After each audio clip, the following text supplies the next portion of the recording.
So today we're going to talk about one of my favorites, and that's servant leadership. And the reason why servant leadership is so important to me is because it is the epitome of meekness. And meekness is the controlling of your power, controlling of your strength. And a lot of times when people are in authority, it's very easy to show out, so to speak, and demand their way and look out for their own interests. And when someone is a servant leader, what they're doing is acknowledging the power that they have and using that for the good of others, not for the elevation of themselves. It's okay to look out for yourself, but it's not the main purpose of a leader. The main purpose is to take care of those who they're leading. And so today we're going to talk about these 5 characteristics. These aren't the only characteristics, but what I see is the top characteristics of a servant leader.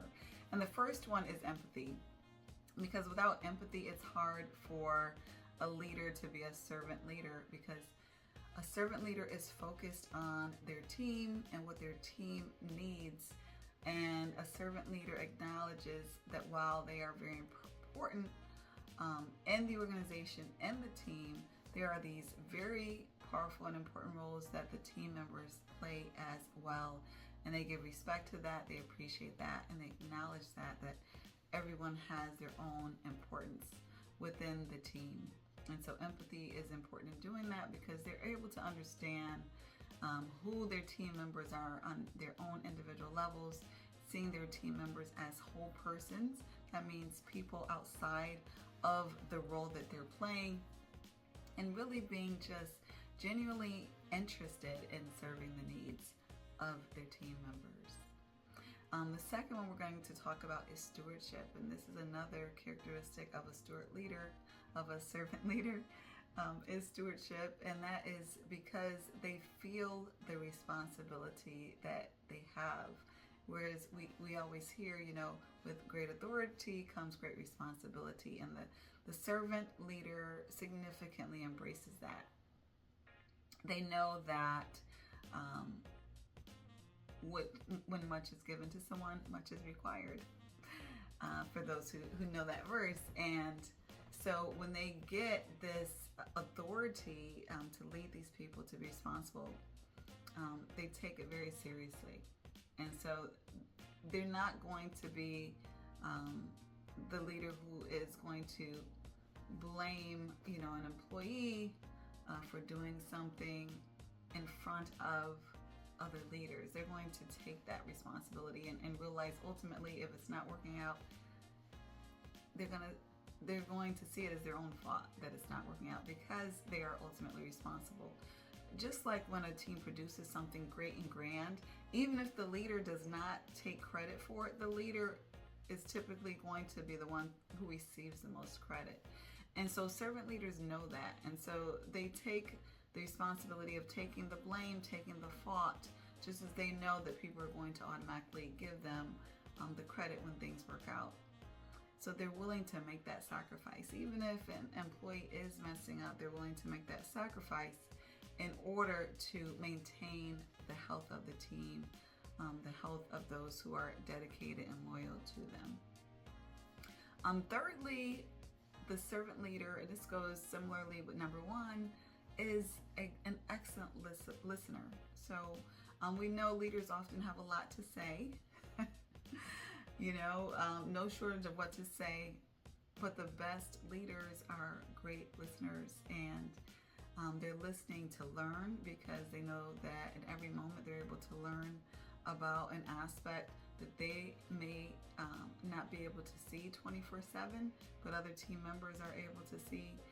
They're listening because they have humility and knowing that they don't know everything. No one knows everything. And they're listening out of respect, because they know that there is a mutual respect that all of the team members and whomever they're interacting with deserves. And so that's another reason why servant leaders are really good listeners. The fourth description or characteristic of a servant leader is an advocate. So I mentioned, while they're not throwing their people under the bus, they're also advocating for their people to grow. As I said, they're seeing their people as the whole persons that they are, and recognizing this might not be the role that is best for this team member or employee forever, even if they're doing an amazing job. It is important to a servant leader that the person in that role is self-actualized. So they're going to help their team members to grow and to experience other opportunities, even if it does not benefit them. And the fifth characteristic is similar to that, but slightly different. And that is they have a strong commitment to growing their team members, So it's about self-actualizing their team members, number 4. And number 5 is about that growth. So they're not complacent with team members just doing the same thing every day or every week, but they really want those team members to grow and hopefully identify successors for them. I always say that the best way to measure a leader is in their absence. So if everything just goes amok and is a mess when a leader leaves a team, or whether it's going on vacation or even retirement or another role, if things fall apart, then that's an indication not that the leader is indispensable, but that the leader really did not prepare their team the proper way.